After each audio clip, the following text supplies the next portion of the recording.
Chapter 7, Indian Warning. One afternoon, a little crowd of men gathered in Hawthorne's store in town. The trains, which had been stopped by the blizzard, were running again, and men had come into town from their claims to buy some groceries and hear the news. Royal and Almanzo Wilder had come from their homesteads, Almanzo driving his own fine team of Mash Morgans, the best team in all that country. Mr. Bose was there, standing in the middle of the little crowd and saying it laughing when he laughed. Pod walked in with his gun on his arm, but he had not seen so much as a jackrabbit, and now he was waiting while Mr. Hawthorne weighed the piece of salt pork that he had to buy instead.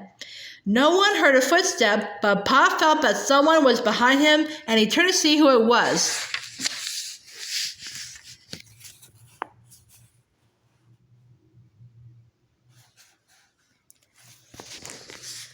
Then suddenly, Mr. Bose stopped talking. All the others looked to see what Mr. Bose saw, and they stood up quickly from the cracker boxes and the plow. Almanzo slid down from the counter. Nobody said anything.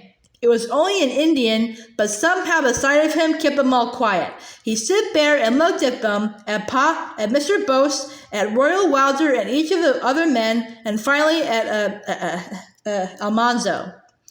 He was a very old Indian. His brown face was carved in deep wrinkles and shriveled on the bones, but he stood tall and straight. His arms were folded under a gray blanket, holding it wrapped around him. His head was shaved to a scalp lock, and an eagle's feather stood up from it. His eyes were bright and sharp. Behind him, the sun was shining on the dusty street, and an Indian pony stood there waiting. "Heap big snow come," this Indian said. The blanket slid on his shoulder, and one naked brown arm came out. It moved in a wide sweep to north, to west, to east, and gathered them all together and swirled. "Heap big snow, big wind," he said. "How long?" Pa asked him. "Many moons," the Indian said. He held up 4 fingers, then 3 fingers. 7 fingers, 7 months. Blizzards for 7 months.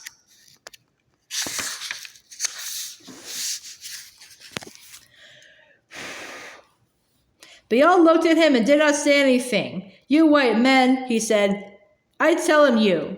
He showed 7 fingers again. "Big snow." Again, 7 fingers. "Big snow." Again, 7 fingers. "Heap big snow, many moons." Then he tapped his breast with his forefinger. Old, I have seen," he said proudly. He walked out of the store to his waiting pony and rode away toward the west. "Well, I'll be jiggered," Mr. Bose said. "What was that about 7 big snows?" Almanzo asked. Pa told him. The Indian meant that every 7th winter was a hard winter, and that at the end of 3 times 7 years came the hardest winter of all. He had come to tell the white men that this coming winter was the 21st winter, that there would be 7 months of blizzards. "You suppose the old geezer knows what he's talking about?" Royal wanted to know. No one could answer that. "Just on the chance," Royal said, "I say we move into town for the winter. My feed store beats a claim shanty all hollow for wintering in. We can stay back there till spring. How does it suit you, Almanzo?" "Suits me," said Almanzo. "How do you feel about moving into town, Bose?" Pa asked. Mr. Bose slowly shook his head. "Don't see how we could. We've got too much stock, cattle and horses, and chickens. There's no place in town to keep them, even if I could afford to pay rent. We're fixed pretty well for the winter on the claim. I guess Ellie and I better stay with it." Everyone was sober. Pa paid for his groceries and set out, walking quickly toward home. Now and then he looked back at the northwest sky. It was clear and the sun was shining. Ma was taking bread from the oven while Pa came in. Carrie and Grace had run to meet him, then came in with him. Mary went on quietly sewing, but Laura jumped up. "Is anything wrong, Charles?" Ma asked, tipping the good-smelling loaves from the pan onto a clean white cloth. "You're home early." "Nothing's wrong," Pa answered. "Here are your sugar and tea and a bit of salt pork. I didn't get a rabbit." "Not a thing's wrong," he repeated, "but we're moving to town as quick as we can. I've got to haul in hay first for the stock. I can haul one load before dark if I hustle." "Goodness, Charles," Ma gasped. But Pa was on his way to the stable. Carrie and little Grace stared at Ma and at Laura and at Ma again. Laura looked at Ma and Ma looked helplessly at her. "Your Pa never did such a thing before," Ma said. "Nothing's wrong, Ma. Pa said so," Laura answered. "I must run help him with the hay." Ma came out to the stable too, and Pa talked to her while he slapped the harness on the horses. "It's going to be a hard winter," Pa said. "If you must have the truth, I'm afraid of it.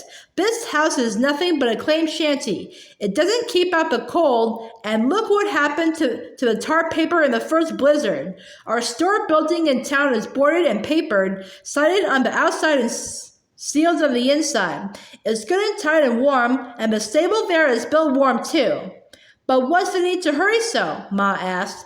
"I feel like hurrying," Pa said. "I'm like the muskrat. Something tells me to get you and the girls inside thick walls. I've been feeling this way for some time, and now that Indian—" He stopped. "What Indian?" Ma asked him. She looked as if she were smelling the smell of an Indian whenever she said the word. Ma despised Indians. She was afraid of them too. "There's some good Indians," Pa always insisted. Now he added, "and they know some things that we don't. I'll tell you all about it at supper, Caroline." They could not talk while Pa pitched hay from the stack and Laura trampled it down in the rack. The hay rose higher under her fast-moving legs until the load was tall above the horses' backs. "I'll handle it by myself in town," Pa said. "Town's no place for a girl to be doing a boy's work." So Laura slid down from the high top of the load into what was left of the haystack, and Pa drove away. The Indian summer afternoon was warm and sweet-smelling and still. The low ripples of softly colored land stretched far away, and the sky was gentle over them. But under the softness and gentleness, there was something waiting. Laura knew what Pa meant. "Oh, that I had the wings of a bird!" Laura thought of those words in the Bible. If she had had the wings of a bird, she too would have spread them and flown fast, fast, and far away.